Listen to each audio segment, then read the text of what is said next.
saludar en esta parte del programa a Beatriz Becerra. Ella es eurodiputada, vicepresidenta de la Subcomisión de Derechos Humanos del Parlamento Europeo. Muy buena tarde, bienvenida. Gracias por acompañarnos. Buenas noches para usted. Hola, muy buenas noches desde Estrasburgo. Recién acabamos de ver la rueda de prensa del ministro Borrell en España. Y me gustaría comenzar preguntándole, ¿se puede restar importancia a la detención de Guaidó porque fue liberado al poco tiempo? Es decir, ¿qué pasa con su investidura, con su cargo, con lo que representa? ¿O la importancia se mide por el tiempo en que haya estado detenido? Bueno, a mí ciertamente me ha sorprendido mucho el leer las declaraciones del señor Borrell. De hecho, le he contestado enseguida porque es bastante chocante, ¿no? Yo creo que el señor Borrell está ciertamente superado por las circunstancias, porque no creo que tenga el perfil de una persona que dice cosas tan ligeras y tan fuera de lugar.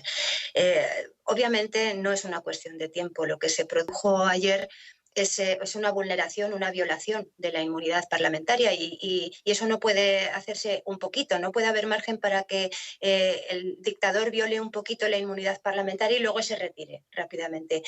Yo no me puedo imaginar a la señora Ana Pastor, a la presidenta del Congreso de los Diputados en España, siendo detenida un ratito en una autopista para después de intentar ponerle unas esposas decir, bueno, no váyase, ¿no?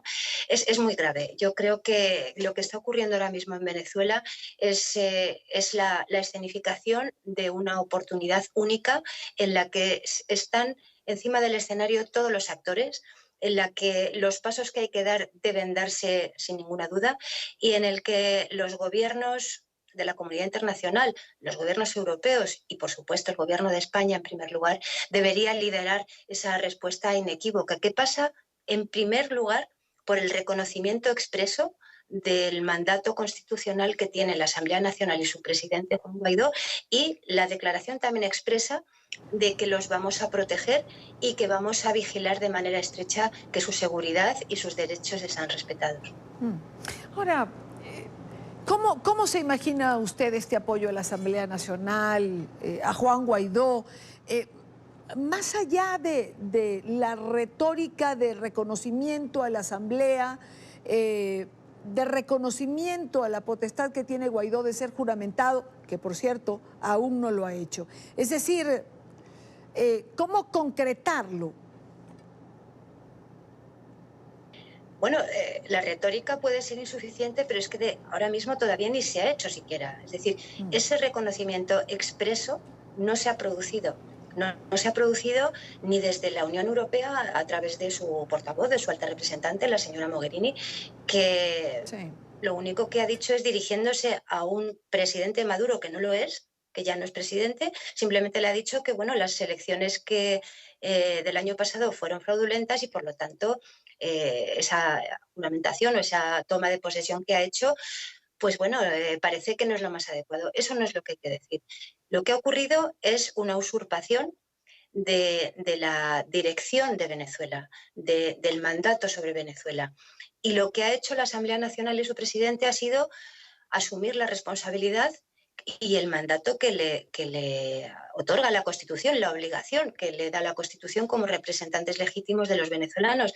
Y ese mandato significa que tiene que, de manera interina, asumir el mando de Venezuela, tiene que pedir a las Fuerzas Armadas que se juramenten, tal y como dice la Constitución también, tiene que pedir, como ha hecho ya la comunidad internacional, que reconozca la interlocución con el presidente de la Asamblea Nacional como presidente interino, presidente encargado de Venezuela, y por supuesto los ciudadanos tienen que estar dando su apoyo. Pero el apoyo, quiero decir, viene dado, la legitimidad viene dada por la propia Constitución de Venezuela.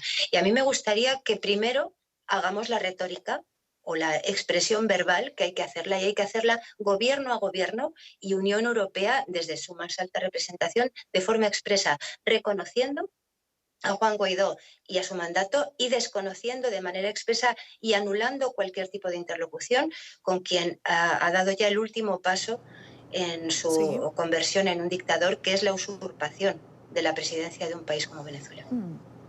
Diputada, hay quien señala, por ejemplo, que Juan Guaidó y la Asamblea están algo retrasados en el acto protocolar de la juramentación.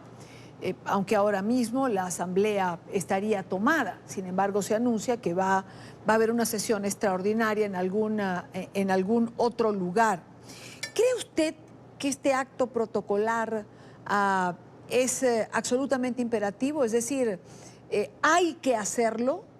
Guaidó ha solicitado ese apoyo a la comunidad internacional, pero uno se pregunta, ¿qué tendría que ser primero entonces? Bueno, es muy difícil en una situación tan extremadamente grave y complicada establecer un orden muy riguroso en cuanto a qué acontecimiento tiene que venir antes o después en el minuto exacto. La juramentación se tiene que producir y debe producirse en la sede de la soberanía popular, en la de sus representantes, en la Asamblea Nacional. Y ahí es donde se tiene que producir la juramentación y el acatamiento por parte de las Fuerzas Armadas. Los símbolos están para algo, están también para encarnar la esperanza y la certeza de que las instituciones sirven y más allá de los ataques que han sufrido de forma persistente, están ahí y siguen fuertes. Y entre tanto, la comunidad internacional en paralelo tiene que dar los pasos que debe dar. La Organización de Estados Americanos ya se ha pronunciado, el Grupo de Lima se ha pronunciado, los gobiernos de los países lo van haciendo a su ritmo. Yo, desde la parte que a mí me preocupa y me parece que es nuestra responsabilidad desde la Unión Europea, yo insisto en pedirle a la alta representante que haga lo que se comprometió a hacer el mes pasado, Sí. en la última reunión del Consejo de Ministros, que era expresar una posición común, única, inequívoca y muy determinada por parte de la Unión Europea al respecto del desconocimiento y del fin de un periodo y el inicio de otro. Y eso lo tiene que hacer porque se ha comprometido. Pero sobre todo, yo lo que le pido al Gobierno de España, y se lo voy a pedir al señor Sánchez, el presidente Sánchez va a venir al Pleno de Estrasburgo el miércoles. Va a venir aquí dentro de una ronda que hay de comparecencias de los presidentes y él va a venir aquí, creo que tiene una extraordinaria oportunidad que desde luego por parte de España va a tener un apoyo absolutamente unánime y tiene la capacidad de encarnar el liderazgo al que España está llamada a tener, que ha tenido hasta ahora y que ahora con más razón tiene que tener. Es una cuestión no solamente de rigor en lo que se refiere al respeto a las instituciones y a los principios de la democracia, sino que es una cuestión de justicia. Y creo que no va a haber ocasión mejor como para hacerlo. ¿Cuánta certeza tengo? ¿Cuánta esperanza? Pues digamos que razonablemente moderada. Pero tiene una oportunidad de hacerlo y a lo mejor nos sorprende. Desde luego, lo que no va a quedar es por parte de los representantes de los europeos, y yo lo soy. Yo represento no a los españoles, represento a los 500 millones de europeos. Se lo voy a pedir y se lo voy a pedir que lo haga en la sede parlamentaria, en la sede de la Unión Europea. Diputada Becerra, ¿por qué le cuesta tanto al presidente Sánchez pronunciarse sobre Venezuela? Cuando hay una violación a los derechos humanos que está sobre la mesa, es tácita, una ilegitimidad de un gobierno que además su propio partido ya lo ha declarado, no reconoce el proceso electoral, por consiguiente tampoco la juramentación de este nuevo periodo. Es decir, ¿por qué le cuesta tanto a Sánchez un pronunciamiento en relación a esto? Bueno, el Partido Socialista ha tenido históricamente, sobre todo en estos últimos años, un gran lastre, que es el papel del expresidente Zapatero y su conversión ya expresa en agente representante del dictador, de Maduro. Pero lo que sí es cierto es que desde que Pedro Sánchez asumió la presidencia, aunque por un lado pudiera mantener esta pulsión de mantenerse de perfil, de establecer esa exigencia permanente de vueltas a algo que está finiquitado y además comprobado que es inútil, un diálogo que no puede haberlo, ¿no? Entre secuestrados y secuestradores no puede haber un diálogo, tendrá que haber una negociación en términos concretos.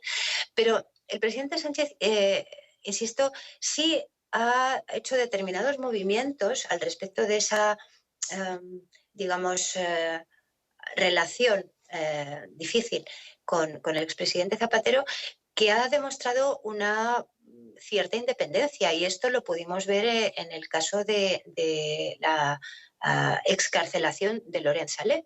Bueno, a mí me parece que hay ha mostrado una cierta independencia en ese sentido. Pero por otro lado ha mantenido a nivel europeo y a través del ministro de Exteriores también una intención o ha hecho una intentona de volver a poner en marcha un cierto proceso que no es de diálogo, pero que ha tomado otro nombre, otro formato, al que llama grupo de contacto. Y es algo que la señora Mogherini también, con ciertas reticencias, pero al final tendiendo también a esa misma aspiración, digamos, de la socialdemocracia europea, pues parece que insiste en ello. Bueno, a mí me parece que también tienen una oportunidad ahora. Establezcan el grupo de contacto ahora que ya tienen el contacto. El contacto en Venezuela, el interlocutor en Venezuela es el presidente encargado, el presidente interino Juan Guaidó, porque ese vacío de presidente legítimo electo, la Constitución da la capacidad de superarlo a través de esta interinidad. Ya hay un contacto con el que tener un grupo de contacto, determinémoslo, pero reconozcamos que ese contacto es el que es y que además no solamente tiene nuestro apoyo, Sí. sino que tiene la ayuda necesaria para dar los pasos que tiene que dar en el proceso de convocatoria de unas elecciones libres, inclusivas, completamente transparentes, como le hemos exigido siempre desde la Unión Europea, y por supuesto el acabar todo el proceso en todos los aspectos que siempre hemos insistido en que tienen que producirse: la liberación de todos los presos políticos, la devolución de su capacidad a todas las instituciones, la renovación de los órganos que están completamente pervertidos, como es el Tribunal Supremo o la Comisión Electoral, y clarísimamente la apertura de un canal humanitario que hoy por hoy es una de las prioridades absolutas para Venezuela y para toda la región. Quiero dar las gracias a Beatriz Becerra, eurodiputada, vicepresidenta de la Subcomisión de Derechos Humanos del Parlamento Europeo. Muy buena noche para usted. Gracias por estar aquí. Gracias a ustedes.